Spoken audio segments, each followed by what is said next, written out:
With so many amazing places to see in France, it can be hard to choose where to go, whether it's your first time or you're coming back. In this video, we'll show you the best places to visit in France so you don't miss out. And make sure to stick around until the end. We'll share the best way to travel around France to make your trip even easier. Let's get started. The French Riviera coastline stretches from Saint-Tropez to Menton, and it's well known for its luxury yachts and stunning beaches. Here are 3 places you have to visit, starting on the farther side of the coastline. We love Menton. Every time we do a road trip in this area, we make a stop here. The coastal town is full of colorful houses, beachfront restaurants, and amazing views from the hilltop. It almost feels like you've stepped into Italy. And fun fact, actually, Menton used to be part of the Republic of Genoa and later Monaco. But thanks to high taxes on its famous lemons, it declared independence before officially joining France in 1861. Our tip: park at the top of the hill, take in the views, and then walk down to the water. The views on the way down, absolute perfection. You do have to walk back up, but it's not that bad and totally worth it. Right in the middle between Saint-Tropez and Menton, Antibes is an amazing town with great restaurants, a lively vibe, cute narrow streets, and a beautiful port. Fun fact, Picasso actually lived and worked here in the 40s, and you can visit the Picasso Museum. We suggest avoiding touristy places like Place Nationale, where you'll find many restaurants that are total tourist traps. Just walk a couple minutes away from these areas and you'll find amazing options with much better reviews. For beautiful views, stroll along the Promenade Amiral de Grasse and make your way to the port to see a long line of luxury yachts. When in Saint-Tropez, you have to stroll to see all the impressive luxury yachts, and you have to have a drink at one of their many fancy restaurants with a view of the yachts. But it's also got this super cute old town with narrow streets and colorful buildings. Although it's mostly associated with a glamorous lifestyle, it has the best of both worlds. A few things you can do are relax on the beach, walk around the old town, rent a boat. We've added some options in the description for you, or go up the Citadelle and see amazing views of Saint-Tropez. If you're in Saint-Tropez and you have a car, definitely consider taking a drive to Port Grimaud and Saint-Maxime. Port Grimaud is slightly hidden, but once you get inside, the village is so pretty. It's often called the Little Venice of Provence. It's full of houses with colorful shutters, canals, yachts, and cute bridges. It's also full of amazing restaurants by the water. And Saint-Maxime is a cute beach town where we had some really good fish and chips at La Godina, which was right on the beach. Alsace is truly beautiful all year round, but it really comes alive at Christmas. The most important cities to visit are Colmar and Strasbourg, which we'll get into in a second, but if you are planning to visit during Christmas, we have a video about the Christmas markets if you want to check it out. The Alsace region is known for the Alsace wine route and its strong German influence, reflected in its architecture, cuisine, and even language. While French is the primary language, locals also speak Alsatian, a regional dialect that shares many similarities with German. In Colmar, we highly recommend strolling through the town and seeing all the beautiful half-timbered houses and canals. Specifically La Petite Venise Bridge for a beautiful photo op, some great spots to see are Maison Pizzer, Platz der Liebe, La Maison des Têtes, and Maison au Pèlerin. If you want to have the perfect day in Strasbourg, we suggest walking through the Petite France neighborhood to see the charming German-style houses, try the famous pain d'épices, a spice cookie similar to gingerbread, go to the top of the Strasbourg Cathedral. You can buy tickets at the side of the cathedral facing the river, and rent a boat on the Ile River at Marin d'Eau Douce. Bordeaux, a city in southwestern France, is one of our favorite cities. We usually do a stopover here for the night since it's about halfway between most places in France and Madrid, where we live. We've already talked about the things to do here, so check out this video for more ideas. But today we're diving into 3 amazing day trips from Bordeaux.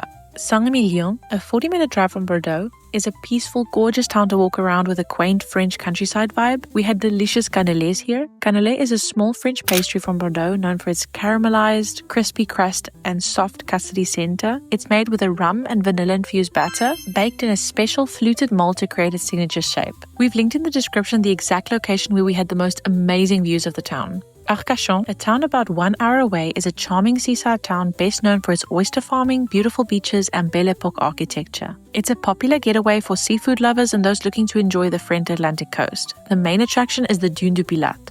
Dune du Pilat is Europe's largest sand dune, which is a 15-minute drive from the center of Arcachon. There is paid parking about 5 to 10 minutes walking distance to the dunes. It costs around €7 for the day. The first 30 minutes are free, but it takes longer than that to go up, see the view, and go down. You can also rent a bike and ride to the dunes on the designated bike paths along the Arcachon Basin. Once you're there, climb to the top for breathtaking views, and it's also really fun to run down the dunes. Annecy is a beautiful town in southwestern France, famous for its gorgeous lake, Lac d'Annecy, which is the cleanest lake in Europe. The town's old area with its canals has even earned the nickname the Venice of the Alps. Arguably, the most amazing feature of Annecy is Lake Annecy with its vibrant turquoise water and stunning mountains in the background. We cannot recommend enough that you hop on a tour boat or rent your own, a pedal boat or a motorboat. We actually did both the tour boat and the motorboat and highly recommend both. But if you only have the budget for one, the motorboat gives you a lot of freedom to explore at your own pace. We've added a link to rent a boat in the description. About an hour drive from Annecy to Mont Blanc, you'll find a gorgeous ski town resort called Chamonix. One of the perks of this town is its location. If you have a car, you can easily drive 1 hour to Geneva in Switzerland and 2.5 hours to Lyon. But there is plenty to do in Chamonix without needing to travel. Definitely try the restaurant Rose du Pont, famous for its pink facade, for amazing classic warm dishes of the area like fondue and French onion soup. A must-do activity here is the cable car ride with incredible views of Mont Blanc. We've linked it in the description for you to buy tickets. Mont Saint-Michel is a stunning island commune, a medieval abbey that seems to float above the sea. You have to park at the Mont Saint-Michel parking lot where you can take the free shuttle bus Le Passeur to the island. But we suggest walking the 2.5 kilometers. It's a much better experience and you see a lot more. You definitely should go all the way up to see the abbey and stop by the different viewpoints. Pro tip, don't eat at any of the restaurants on the island. They are total tourist traps and have terrible reviews. Instead, next to the parking lot, there are lots of French restaurants by the river. We went to La Salicorne and absolutely loved their creamy moule frite, mussels and fries, which is typical in Normandy and a must-try. While you're here, stop by the Barrage du Mont Saint-Michel for breathtaking views. We suggest timing it to see the sunset over the island. Ars is a beautiful town known for its Roman landmarks and its connection to Van Gogh, who lived here in the late 1880s. We highly recommend doing the Van Gogh walk to see all the locations that inspired his paintings and visit the Roman amphitheatre, the Roman theatre, and the Thermae of Constantine. Les Bords de Provence is another beautiful town you shouldn't miss in France. Wander through its charming streets and check out its shops selling the town's famous pottery and lavender-scented soaps. After all, Provence is known for its stunning lavender fields. This area is also known for its cliffs. We had lunch at a restaurant with a table by the window right on the edge of the cliff. The view was incredible and the food was great too. So if you come here, definitely ask for a table by the window. If you haven't been to Paris yet, this is your sign to plan a trip this year. It really does live up to the hype. Whether it's your first time in Paris or you're returning, here's what we recommend you do. If you're visiting the Louvre for just one day, it's best to plan ahead. Visit their website for maps and tips to help navigate the museum and save time. We found the museum quite overwhelming at first because it's huge, even though we went on a less crowded slot, which is Monday mornings. But if we could do it all over again, we would start with the Denon Wing, where you'll find the Mona Lisa, the Wedding at Cana, the Winged Vestry of Samothrace, and Liberty Leading the People. Then head to the Sully Wing to see the Venus de Milo and the Egyptian collection. If you have extra time, explore the Richelieu Wing for stunning sculptures and Napoleon's apartments. But of course, create a route that most excites you.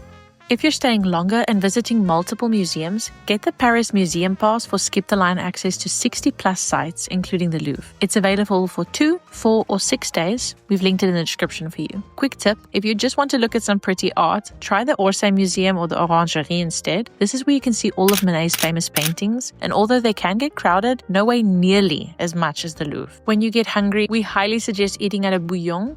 Bouillon restaurants are a must-try in Paris if you're after affordable classic French food. These restaurants date back to the 19th century, where they were created to serve cheap, hearty meals to workers. Today, they're known for their cozy vibe, Art Nouveau decor, and traditional dishes like bœuf bourguignon, onion soup, and crème brûlée. There are 7 bouillon restaurants in Paris. We've linked them in the description for you, but plan ahead because some of them only accept reservations and others are first come, first served. If you want to feel like a royal Parisian or like Marie Antoinette herself, definitely visit Versailles for a day. And yes, you need the whole day. And of course, we've linked a way for you to get tickets in the description. To get from Paris to Versailles, take the RER C train to Versailles Château-Rive Gauche, which takes 40 minutes, then walk 10 minutes to the palace, or drive 30 to 45 minutes. You can also get a guided tour with transportation included. Pro tip, if you don't have time to see Versailles but want to see the same luxurious decor, visit the Napoleon III apartments in the Louvre. Before becoming a museum, the Louvre was the main residence of French kings until Louis XIV's move to Versailles in the late 17th century. So they feature very similar decor and are often compared to one another.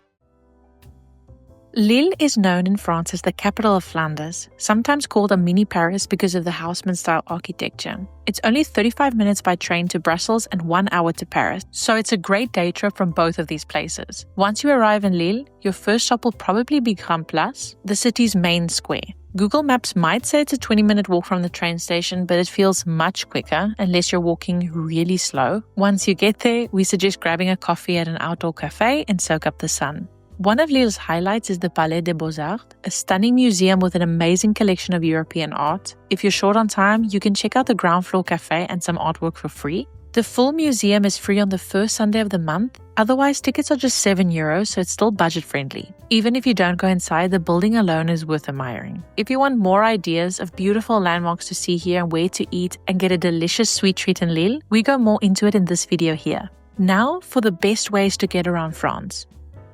The best ways to travel in France are by train, car, or bus, depending on your trip. The TGV high-speed trains are the fastest and most convenient for city-to-city travel. If you want to explore smaller towns, villages, or scenic regions like the French Riviera, Mont Blanc, or Provence, renting a car gives you the most flexibility and you can stop at all the beautiful little villages along the way. For budget travelers, long-distance buses like Flixbus and BlaBlaCar Bus offers cheap fares, although they take longer than trains. We book all our tickets on Omio because it helps us find the best price and travel times for trains, buses, and flights based on your preferences. And the great thing about it is you'll have all your tickets saved in one place, which is super convenient. We highly recommend Omio. As always, it's linked in the description for you. Thank you for watching. Don't forget to subscribe before you leave and check out all the links in the description. Safe travels! I really recommend having lunch or dinner at Michelle's. We try to eat here every time we visit Bordeaux. Our top suggestion is the French onion soup covered in pastry.